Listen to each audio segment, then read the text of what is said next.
Ya, kembali lagi di channel 69. Mantap. Pada video kali ini saya akan membahas mengenai cara pemanfaatan kolam. Contohnya kolam terpal kayak gini. Nah, jadi untuk contoh kolam terpal yang saya pakai ini kolam terpal ukuran 150 kali 50 cm dengan tinggi 25 cm ya. Nah, jadi kolam terpal jika dipakai seperti biasa itu kayak gini.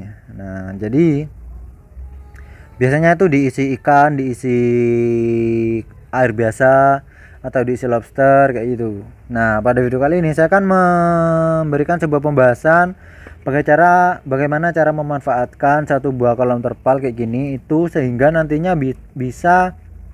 kita itu bisa panen dua jenis hewan air dalam satu kali masa panen. Nah, jadi gimana caranya? Langsung aja kita lihat contoh kolam yang sudah saya siapkan ya. Nah, jadi di kolam ini sudah terisi dua buah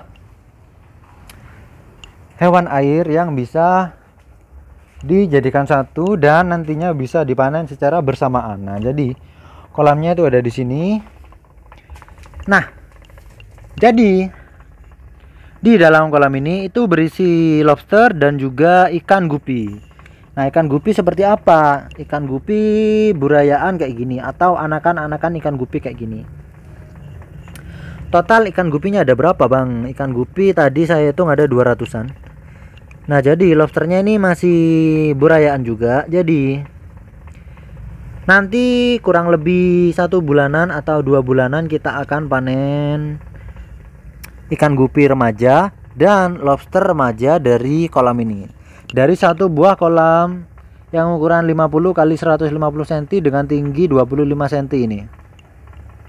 Nah, jika kita memelihara dua buah komoditi dalam satu kolam itu nantinya kita bisa panen lebih banyak dibandingkan jika kita hanya memelihara satu komoditi aja.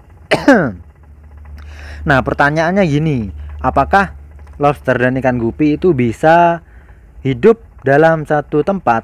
Nah, jadi kayak gini, bisa gak ya? Emang bisa. Nah, jadi ikan gupi dan lobster itu bisa hidup di satu tempat ya, atau bisa disatukan untuk kolamnya. Loh, kok bisa disatukan? Karena kan ikan gupi itu berenang di permukaan, atau ikan gupi itu merupakan ikan yang sering berada di permukaan, sedangkan lobster itu merupakan hewan air yang suka berada di dasar. Sehingga dua komoditi ini atau dua hewan air ini bisa disatukan karena mereka itu memiliki wilayah hidup yang berbeda.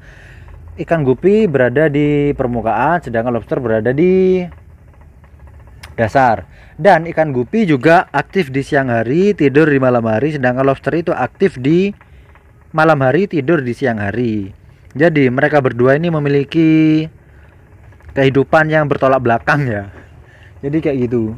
Nah, untuk pakannya gimana? Untuk pakan ini biasanya pakannya itu jadi satu. Saya pakai pakan tenggelam untuk dua hewan air ini ya. Nah, jadi pakan tenggelam kayak apa?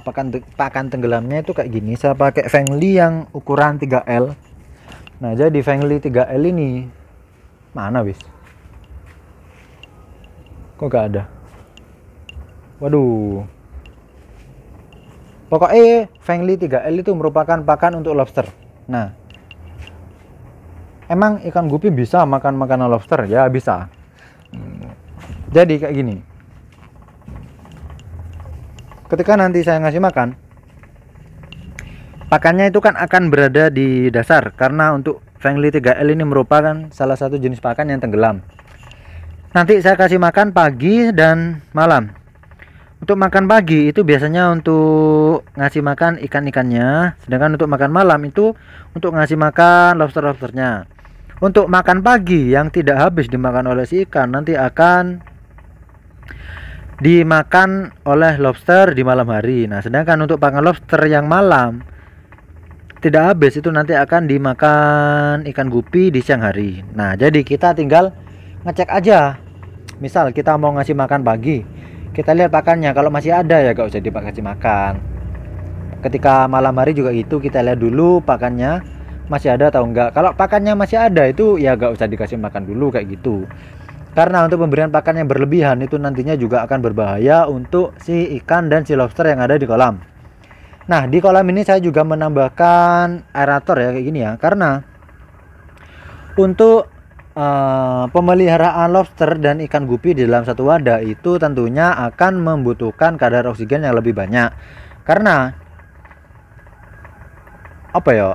Yang awalnya itu hanya berisi satu hewan, itu kan sekarang udah berisi 2 hewan, sehingga kita harus memberi suplai oksigen yang lebih memadai untuk si hewan-hewan air ini supaya nanti perkembangannya itu bisa lebih maksimal juga, dan nanti kalau panen itu ikannya atau lobsternya itu bisa besar-besar juga. Oke, mantap ya. Kayak gini penampakan untuk kolam yang berisi 2 buah hewan air atau komoditi komoditi nih gaya pertanian deh. Kalau hewan-hewan apakah disebut komoditi juga, saya tidak tahu. Untuk lobster ini tadi jumlahnya ada 180 ekor, sedangkan untuk burayaknya ini ada 200 ekor. Nah, jadi kayak gini. Ini kolamnya baru saya kuras tadi, jadi kondisinya masih bersih-bersih kayak gini ya.